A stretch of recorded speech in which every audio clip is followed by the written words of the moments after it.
گوشان بریزم بردام پیشش کنی برنامه کدیش رادیو 2000 اف ام سیدنی استرالیا وین گهدار هر دو هنرمندان دک خوش ناصر رزازی و نجمی غلامی دکنه هر دو هنرمندان دک خوش ویل داویا مها دانزدان باشتای دو کنسیران ببین لسیدنی و میلبورن تاکو زیده لسر وان کنسیران بزانبن او هر دو هنرمندن هاجو باشوی کردستان لسلیمانی تفمن سر خدا تلفونه کاکا ناصر و کاکا نجمی سپاس و بخیر و سپاس بو کاتو باشتار بونی جنابتان لام گوتو بیجل گل از که 2000 اف ام لسیدنی استرالیا کاکا نجمی هاتنی تو لمانگی دانزدان تو کاکا ناصر و باشتای دو کنسیران ببن آیا قصه تو گوتنی تو پامی تو بو کردکانی استرالیا چیه؟ والله من رئيس الإسلام يا كاكا مستفاجان بو بيستراني خوشويستي راديو كتان وصفات بو جنابت كوبي عنديت لقل منقل راسي عمل شنجاري كاتون بو استراليا حزكم جاري كتير بديداري خلقي وشاد موا للمزيكا وكومالي قوراني وسروديان بيشخش كين بتابد لم هلو مرجة تابتي داك بو خطان زانن كردكاني يمر روجي خوشي بخوان ونابين بداخل داگير كراني كردستان بردوام كارسات بران بربا قال كمان انو اساس ابينيكا ازادي موصل دسي في كردوا كرد رولكي زور جرينجي هيا لو كان شهيد را وبداخوا ازان ككوملغاني ودت نسويج بداخوا كمكاريه قال لقل ملتي كردا برحال من رزي تايبتيم هيا بو كردكاني اوي هيوادارم كاتو ساتكي خوش بيكو برينا سر يكم جاري شكل لقل هاوري خوشويستم كاك ناصري خوشويست دين بو اوي بيكو كونسرت جيرين لهر کوێ ئەمە کۆنسرتمان گێڕاوە ئیتر قاعەکە چەندێ بووە بەرنەکەوتووە لە ڕاستیدا ئەمانەوێ چەند سات و کاتێکی خۆش لەگەڵ کوردانی سیدنی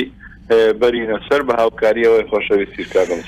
کاکا ناصر من زۆر خۆشحالم لە پاش ئەم ساڵانی دوور و درێژ کە جارێکی تر لەگەڵ جنابتان قسەی بکەن و جنابتان گەڵ کاک نەژمی وێ بەشداری لە دو کۆنسێران ببن چی حەزێکی بۆ کوردەکانی ئوسترالیای بڵێ کاک ناصر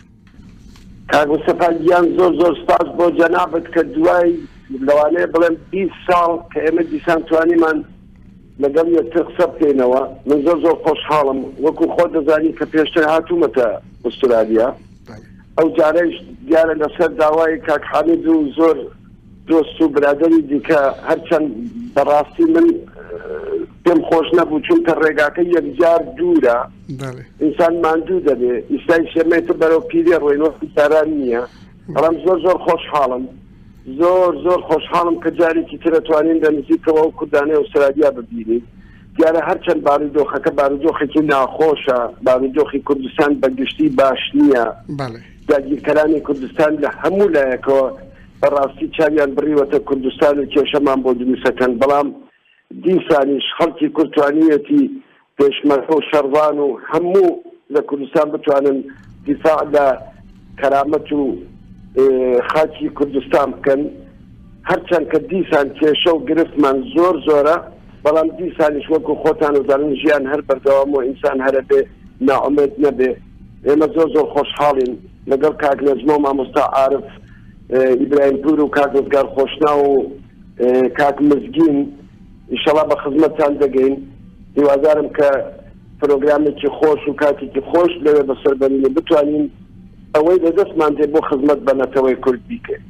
بەڵێ کاکە ناسر و کاکە نەژمی وەکو ئێوەژی بەحسی وەزعی خراپ لە کوردستان و شەڕی لە دژ تێرۆستانی داعش کرد ئەم بارودۆخ و شەڕی لە دژ تێرۆستانی داعش چەندین تەئسیری خۆ لە هونەرمەندانی کورد نەژمی غولامی و ناصر ڕەزازی کردە کاکە نەژمی فەرموو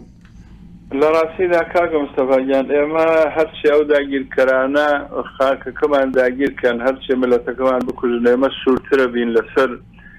کاری خۆمان و تاوانەکانی ئەوانەیکەین بە شێعر و بە سرود بۆی ببێ بە مێژوو بمێنێتەوە بۆنەوەی نوێ ئەو تاوانەی کە ئەوان بەرامبەر بە گەلی ئێمە بەرامبەر بە ژن و مناڵ بەرامبەر بە خەڵکی سویلێکن ئێمە کۆڵمان نەداوە ڕاستە هەلی و مەرجەکە کاریگەری هەیە سەمن خۆمات و مۆشاری سلێمانی یانزە لێرە کۆنسەرتێ پێشکەشەکەم بۆ پشتگیری پێشمەرگە و هەروەها کۆمەڵێ گۆرانی و سرودی تازەشی تایە هیوادارم جێگەی ڕەزامەندی خەڵکی کوردستان باشووری کوردستان بەتایبەت شاری سلێمانی بێت. بەڵێ کاکە ناسر فەرموو ئەم بارودۆخی و شەڕی لە داعش چەندین تەئسیری خۆ لە هونەرمەندانی کورد بە تایبەتی لە ناسری ڕەزازی کردووە. والله کاک مستەفا تەئسیری یەکجار زۆرە بەتایبەت تەئسیری منفی یان نادار هەر لە شەڕی کۆبانیەوە بگرە هەتاوەکو دەگاتە شەڕی شوێنەکانی دیکەی کوردستان و بەتایبەت ئەم دواییانەش لە کەرکووک من بۆ خۆم بەڕاستی شانازی ئەەکەم کە نەتەوەی کورد و خەڵکی کورد توانیان لە کەرکووک فیتی داگیرکەران لە ناو بەرن بتوانن کە ئەو نەخشە و پیلانەی کە ئەوان ویستیان دەفرژن بۆ ئەوەی کە کێشە بۆ نەتەوەی کورد ویستکەن و ئەم بارودۆخەی کە ئێستا هەیە تێکی دەن بەڵام دیسانیش لەسەر هونەر و هونەرمەندان کاریگەریەکی زۆری داناوە بەڵام من بۆ خۆشم دیگەیم هەیە لە هونەرمەندان ئەوەی کە دەبوو بۆ ئەم بارودۆخە بەگشتی بکرێت نەکراوە ئەگەر ئیجازە پێ بدێ ڕێگەم پێ بدە یەکشتی بچووکت پێ بڵێم دەوڵەتی تورکیا ئەوەندە سەگن هەستاون کۆمەڵێ تورکمان و کۆمەڵێ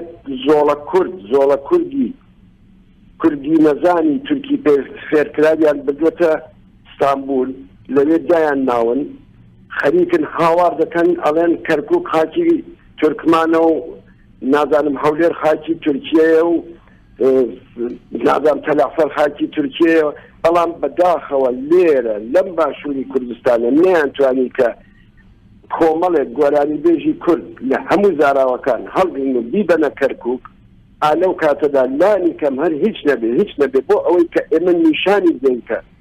کەرکووک خاکی کوردستانە و ڕاستە کەرکووک نەتەوەکانی تری تێدا دەژی من ڕێزم هەیە بۆ تورکمان و ڕێزم هەیە بۆ هەموو ئەو نەتەوەگەلەی ترکە لە کەرکووک دەژین بەڵام دەبوو کارێکی ئاوەهەیان کرد بایەکە کاریگەریەکی باشی هەبوایە بۆ ئەوەی کە ئێمەش نیشانی بدەین کە هەین و خزمەت بە نەتەوەکەی خۆمانەکەین بەداخەوە تا ئێستا نەتوانراوە ئەو کارە بکەن من زۆرم پێ خۆش بوو کە کۆمەڵێک گۆرانی بێژ و ژەنیانی کورد هەڵسن بچنە کەرکووک ئالەم کاتەدا بەرنامەیەکی باش بەرنامەیەکی ڕێکوپێک پرۆگرامێکی ڕێکوپێک لە کەرکووک دابێن و نیشانی بدەن کە کەرکووک شارێکی کوردستانە. کاکە نەژمی لە ئەم پێشکەوترین ئەمڕۆ لە جیهان جنابتەن هونەر و موسیقەی کورد لە چ قۆناغدا بینین؟ ڕاستیدا کاگە مستەفاگیان ئەم دەسەڵاتێک کە ئێستا هەیە چاوەڕێ ئەکرا کە زۆر هاوکاری هونەرمەندان بێ بەڵام زۆر بەداخەوە تەنها شتێک کە پاڵپشتی هونەرمەندان هیچ هاوکاریکی هونەرمەندان ناکەن زۆر بەداخەوە بەڵام هونەرمەندان کاری خۆیان نەکەن هەروەها کە باسم کرێسە بۆ نمونە بەدەیان سرود تۆمار کراوە بۆ قارەمانی پێشمەرگە بۆ گیانفیدایی پێشمەرگە هونەرمەند بە سەرڕای دەستەنگی و کەمبوودەوانە هیچ درێغێکی نەکردوە بەڵام لایەنە پەیوەندیدارەکان زۆر کەمکاریەکەن بەرامبەر بە هونەرمەندان و هەروەها ئەمە جێگەی مەترسیەکاری هونەری لە ڕاگەیان نەکوردیەکانە زۆر کەمەوە بووە ئەمە جێگەی ناڕەحەتی و جێگەی ناخۆشیە کاکە مستەفا هیوادارم لایەنە پەیوەندیدارەکان بێن بەخۆیان ئەو جارێکی چۆن هونەر پەیامی ئاشتیە پەیامی مرۆڤایەتیە کۆمەلگا پێگەینە زۆر گرنگە کە لایەنە پەیوەندیدارەکان گرنگی بە هونەر بدات. کاکە نەژمی و کاکە ناسر دووبارە زۆر سپاس بۆ کات و بەشداربوونی جنابتان لەم گوت و بێژ من کاتی ئێوە زۆر وەرناگرم کاتی ون هاتنە ئوسترالیا می حەول بدەن گوت و بێژێکی درو درێژ گەڵۆی ئێوەی بکەن بهیوای کۆمەلگای کورد پشکری هونەرمەندان و موسیقەی کوردی بگرە سیاست دەینە لایەکی و هونەر و موسیقەی کوردی دەینە لایەکی و بەشداری کۆنسێر ببە. کاکە ناسر ئاخر قسەی تۆ بۆ کوردەکانی لێرە چییە؟ زۆر خۆشحاڵم کە جارێکی ترە توانین بینە خزمەتتان بەتایبەت لەگەڵ برا و هاوڕێ بەڕێزم کاک رێزمەدین هیوای سەرکەوتن بۆ هەموو لایەکە خوازم حەزەکەم ئەوە بە کۆمەلگای کوردی ئوسترالیا ڕابگەێنم کە ڕاستە بارودۆخەکە ناخۆشە بەڵام ئەبێ هەمومان پێکەوە داوا لە حەزبەکان بکەین کە کاتی یەکگرتنە کاتی ئەوەیە کە چۆن داگیرکەران لەسەر قەزیەی کوردستان دەیان کێشەیان هەیە بەڵام کە دەگاتە قەزیەی کوردستانی یەک دەگرن ئێمەش وەک نەتەوەی کورد ئەگەر لەم کاتەدا یەک نەبین ئەگەر یەکگرتوو نەبین ئەگەر پێکەوە هاودەنگ نەبین بەڕاستی گەورەترین کێشەمان دێتە سەر ڕێگە هیوادارم کە بە هەموو لایەکمانەوە کارێک بکەین کە کار بکەینە سەر ئەوان کە لەم کاتەدا خەڵکی کورد لە هەر کوێیەکە هەیە یەکدڵ و یەک زمان یەکگرتوو بێ بۆ گەیشتن بە مافەکانی باس بۆ ئێوەی بەڕێزیش کاکە نەژمی فەرموو آخر قسەی جنابتەن بۆ کوردەکانی ئوسترالیا. من ڕێزم هەیە بۆ هەموو کوردانی دەرەوەی وڵات بە تایبەت کوردانی سیدنی کۆڵ نەدەن ئەو کارە ساتانەی کە داگیرکەران بەرامبەر بە کوردەکەن و هەروەها لایەنە نێونەتەوەیەکان مامەڵە لەسەر کوردەکەن زۆر وریابن بتوان بە خۆپیشاندانی ئارام بە اعترازی خۆیان سرنجی لایەنە نێونەتەوەیەکان ڕاکێشن بۆ گەلی ئەمە بۆ ئەوی گەلی ئەمەش بتوانێت تر لە ئاشتی و ئازادیدا ئەو خوێنە کە داویە تر حەقی ئەوەیە کە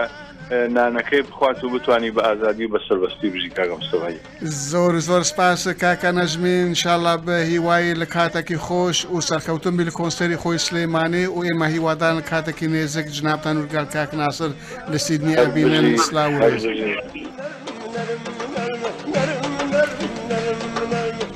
هەردوو هونەرمەند ناودار ناسری ڕەزازی و نەژمی غوڵامی تەمەبوون سەرخەتی تێلفۆن ji باشووری کوردستان لە باژاری سلێمانی. کۆنسەری هەردوو هونەرمەندان لە مێلبۆرن 23/11 لە سیدنی 30/11.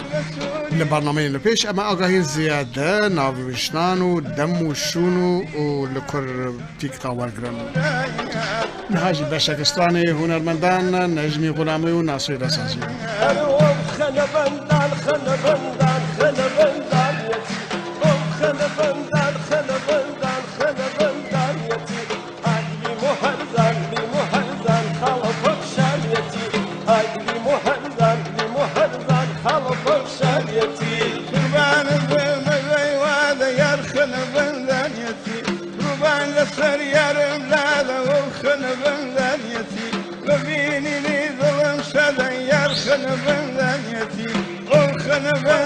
خنبندان